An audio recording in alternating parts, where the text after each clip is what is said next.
Hi ನಮಸ್ಕಾರ. ಅಲ್ಲಿಂದ ನನ್ನ ಕನ್ನಡ ಚಾನಲ್ಗೆ ಸ್ವಾಗತ.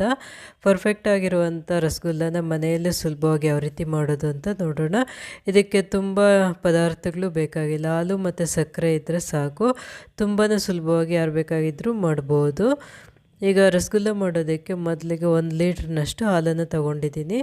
ನಂದಿನಿ ಬ್ಲೂ ಪ್ಯಾಕೆಟ್ ಬರುತ್ತಲ್ಲ, ಯಾವುದಾದ್ರೂ ತೊಗೋಬೋದು. 1 ಲೀಟ್ರ್ನಷ್ಟು ನಾನು ಹಾಲನ್ನು ತೊಗೊಂಡಿದ್ದೀನಿ.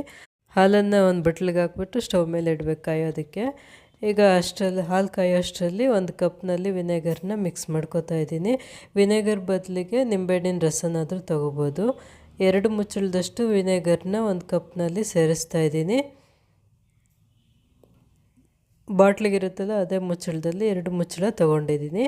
ಇದ್ರ ಜೊತೆಗೆ ಒಂದು ಅರ್ಧ ಗ್ಲಾಸ್ನಷ್ಟು ನೀರನ್ನು ಮಿಕ್ಸ್ ಮಾಡ್ತಾಯಿದ್ದೀನಿ. ಹಾಗೆ ಡೈರೆಕ್ಟಾಗಿ ಬರೀ ವಿನೆಗರ್ನೇ ಹಾಕಬಾರ್ದು, ನೀರಿನಲ್ಲಿ ಮಿಕ್ಸ್ ಮಾಡಿಬಿಟ್ಟು ಹಾಕ್ಕೋಬೇಕು.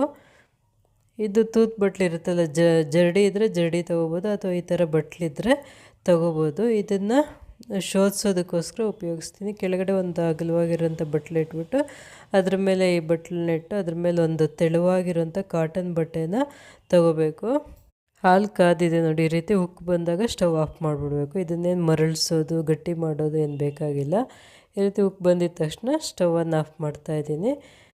ಈ ರೀತಿ ಒಂದು ಸ್ಪೂನಲ್ಲಿ ಹಾಲನ್ನು ಮಿಕ್ಸ್ ಮಾಡಬೇಕು, ಕೆನೆ ಕಟ್ಟೋದಕ್ಕೆ ಬಿಡಬಾರ್ದು. ಸ್ಟವ್ ಆಫ್ ಮಾಡಿದ್ಮೇಲೆ ಒಂದು 3 ನಿಮಿಷ ಹಾಗೆ ಈ ರೀತಿ ಮಿಕ್ಸ್ ಮಾಡಬೇಕು, ಅವಾಗವಾಗ ಮಿಕ್ಸ್ ಮಾಡಿಕೊಡ್ಬೇಕು. ಸ್ಟವ್ ಆಫ್ ಮಾಡಿ 3 ನಿಮಿಷ ಆದಮೇಲೆ ಮೊದಲೇ ಮಿಕ್ಸ್ ಮಾಡಿಟ್ಟಿದ್ನಲ್ಲ ವಿನೆಗರ್ ನೀರನ್ನು ಒಂದೊಂದು ಸ್ಪೂನೇ ಸೇರಿಸ್ಕೊಂಡು ಮಿಕ್ಸ್ ಮಾಡಬೇಕು.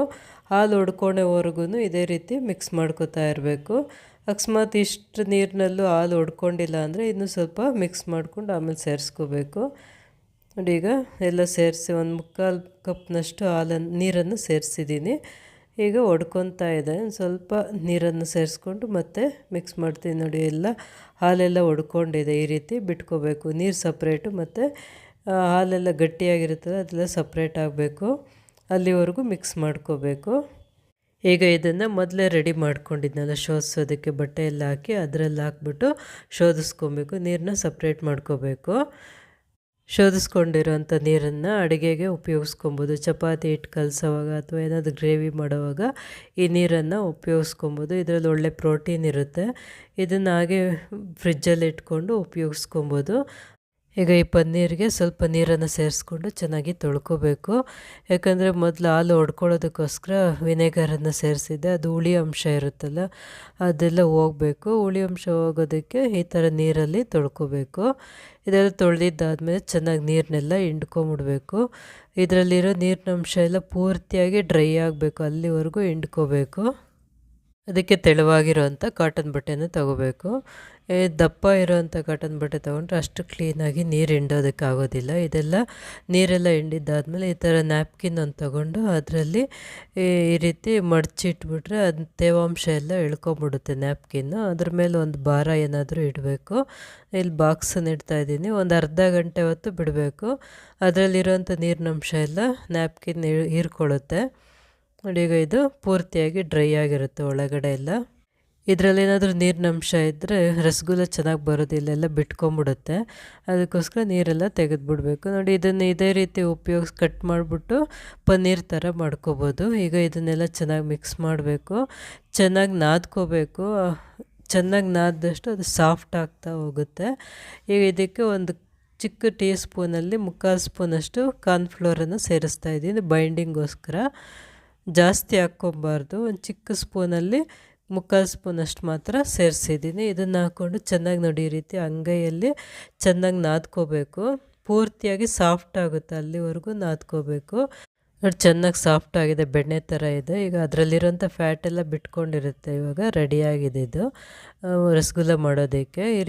ಈ ಥರ ಸಾಫ್ಟಾಗಿ ಮೆತ್ತಕ್ಕೆ ಬೆಣ್ಣೆ ಥರ ಇರಬೇಕು. ಈಗ ಅದನ್ನು ಚೆನ್ನಾಗಿ ರೌಂಡಾಗಿ ನಮ್ಗೆ ಯಾವ ಸೈಜಿಗೆ ಬೇಕೋ ಆ ಸೈಜ್ಗೆ ಉಂಡೆಗಳು ಮಾಡ್ಕೋಬೇಕು. ಇದು ಸಕ್ಕರೆ ಪಾಕದಲ್ಲಿ ಬೇಯಿಸಿದಾಗ ಇನ್ನೂ ಸ್ವಲ್ಪ ದಪ್ಪ ಆಗುತ್ತೆ, ಅದಕ್ಕೆ ನೋಡಿಕೊಂಡು ಉಂಡೆ ಮಾಡ್ಕೋಬೇಕು. ಈಗ ಈ ಜಾಮೂನ್ ಕಪ್ನಲ್ಲಿ 1 ಕಪ್ನಷ್ಟು ಸಕ್ಕರೆನ ತೊಗೊಂಡಿದ್ದೀನಿ. 1 ಕಪ್ ಸಕ್ಕರೆಗೆ 5 ಕಪ್ನಷ್ಟು ನೀರನ್ನು ಸೇರಿಸ್ತಾ ಇದ್ದೀನಿ. ಇದಕ್ಕೆ ಅಗಲವಾಗಿರೋಂಥ ಪಾತ್ರೆನ ತೊಗೋಬೇಕು. ಪಾತ್ರೆ ಅಥವಾ ಬಟ್ಲು ಯಾವುದಾದ್ರೂ ತೊಗೋಬೋದು. ಈಗ ಇದನ್ನು ಕುದಿಯೋದಕ್ಕೆ ಇಟ್ಟಿದೆ. ಚೆನ್ನಾಗಿ ಕುದಿ ಬರಬೇಕು. ಚೆನ್ನಾಗಿ ಕುದಿಯೋವಾಗ ಈ ರಸಗುಲ್ಲನ ಸೇರಿಸ್ಕೋಬೇಕು. ನೋಡಿ ಈ ಸೈಜಿಗೆ ಮಾಡಿದ್ದೀನಿ. ಇನ್ನೂ ಸ್ವಲ್ಪ ದಪ್ಪ ಸೈಜ್ ಬೇಕಂದರೆ ಒಂದು 10ರಿಂದ 12 ಆಗುತ್ತೆ. ನಾನಿಲ್ಲಿ 14 ಮಾಡಿದ್ದೀನಿ. ಇದು ಸ್ವಲ್ಪ ಮೀಡಿಯಮ್ ಸೈಜ್ ಬರುತ್ತೆ. ನೋಡಿ ಇಷ್ಟು ಮಾತ್ರ ಇದು ಹಾಕಿದಾಗ ಇನ್ನೂ ಸ್ವಲ್ಪ ಬೆಂದ ಮೇಲೆ ಇನ್ನೂ ಸ್ವಲ್ಪ ದಪ್ಪ ಸೈಜ್ ಬರುತ್ತೆ. ಈ ಉಂಡೆಗಳನ್ನ ಎಲ್ಲ ಒಂದೇ ಸಲ ಹಾಕಬಾರ್ದು. ಒಂದೊಂದು ಉಂಡೆ ಹಾಕ್ದೋಗು ಒಂದು 2-3 ಸೆಕೆಂಡ್ ಗ್ಯಾಪ್ ಇರಬೇಕು. ಒಂದೊಂದನ್ನೇ ಚೆನ್ನಾಗಿ ಕುದಿಯೋ ನೀರಿಗೆ ಹಾಕಬೇಕು. ಹಾಕಿದ್ಮೇಲೆ ಒಂದು 5 ನಿಮಿಷ ಚೆನ್ನಾಗಿ ಕುದಿಯೋದಕ್ಕೆ ಬಿಡಬೇಕು ಓಪನಲ್ಲೇ.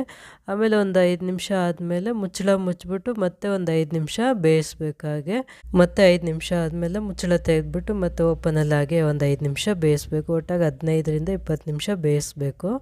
ಈ ಬೆಂದಿದ್ದಾದಮೇಲೆ ಇದು ಕೋಲ್ಡ್ ವಾಟರಲ್ಲಿ ಹಾಕಬೇಕು. ಅದಕ್ಕೋಸ್ಕರ ನೀರಿನಲ್ಲಿ ಐಸ್ ಕ್ಯೂಬ್ಸ್ನ ಹಾಕ್ಬಿಟ್ಟು ಇದು ನೀರನ್ನ ತಣ್ಣಗೆ ಮಾಡ್ಕೋತಾ ಇದ್ದೀನಿ.